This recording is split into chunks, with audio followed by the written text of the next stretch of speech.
empathy and intuition as opposed to empathizing with somebody. How can we start to use these skills for ourselves in business and life?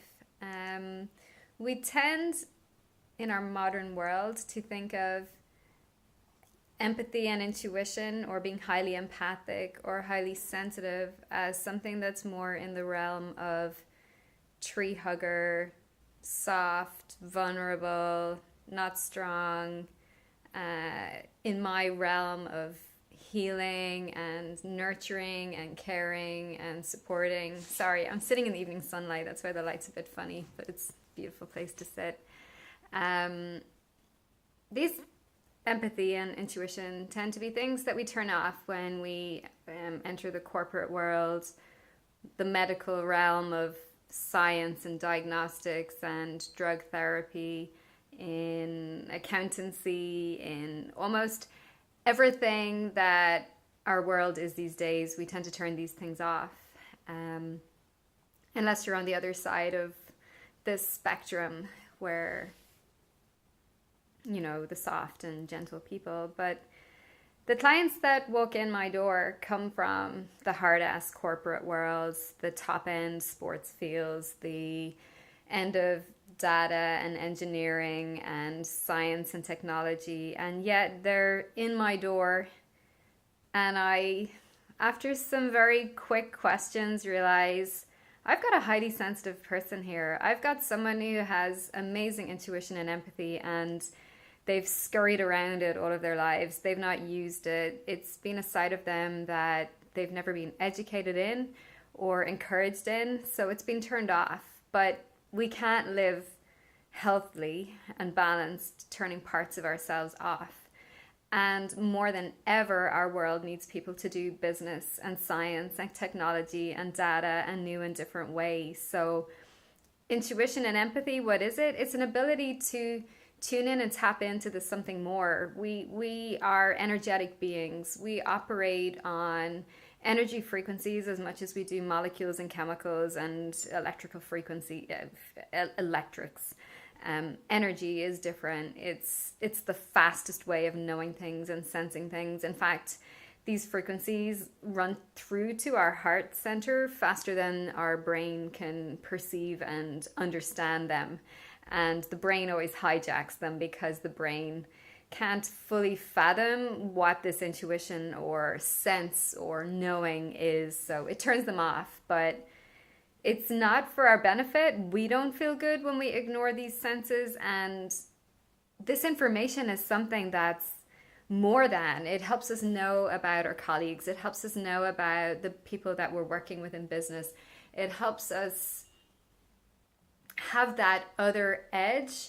If you work with people, you'll find that you know more or something on a deeper level, or you can engage, lead, motivate a deeper and better way. If we're working within the field of medicine, it gives us an in into what's going on more for our patients. It tells us that there's something else going on, or it's something to do with the home or relationships or stress and so on and so forth. So more than ever, I would encourage you to roll with your intuition. Sorry, the light's terrible. I'm going to move a little bit out of it. So I'm telling you, roll with your intuition and empathy. Start to practice it. At first, it can feel like something very different and we don't really trust it. So test it, probe around it. If you're sensing something from someone, or that someone needs something, or someone, just whatever you're sensing, go with it, test it. It might take a while before you get the verification for what you're sensing, but the more you can operate from heart and gut when it comes to business and working with people and leading and everything that you're doing, honestly, your world, your life, your business, everything is going to thrive. It's something I've had to learn the hard way because I'm incredibly empathic. I feel my clients' symptoms. I know about their grandparents and their fathers, even if they're alive or dead. I feel things from the energy of a space about what's been going on. So for me, I've had to learn how to use filters and sort of categorize everything that I'm getting into what's useful and what can be discarded, what's about me and what's about other people, what's a distraction and where the focus should be. And that applies to all of my work, whether I'm dealing with clients, dealing with athletes, dealing with my own sport, dealing with my own life, dealing with my own relationships. So I constantly have to ask, is it a me or something else? Is it a this person or the whole world, etc., etc. So I've learned a lot about it, and I end up guiding my clients a lot about it. And it's so beautiful to see people start to step into all of who they are. A lot of energy issues start to improve as well. And this was meant to be short, so I'm just saying empathy, intuition, they're the most valuable assets that you can have as a person.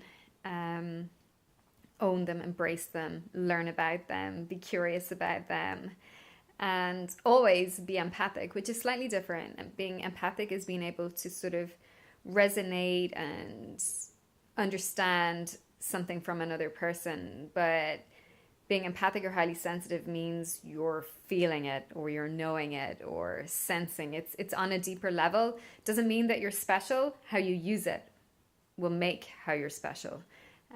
We're all different.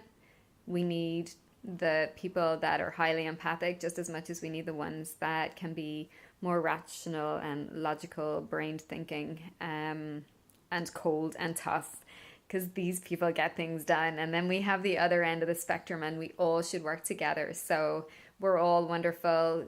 Step into it, own it, do it. Love you all.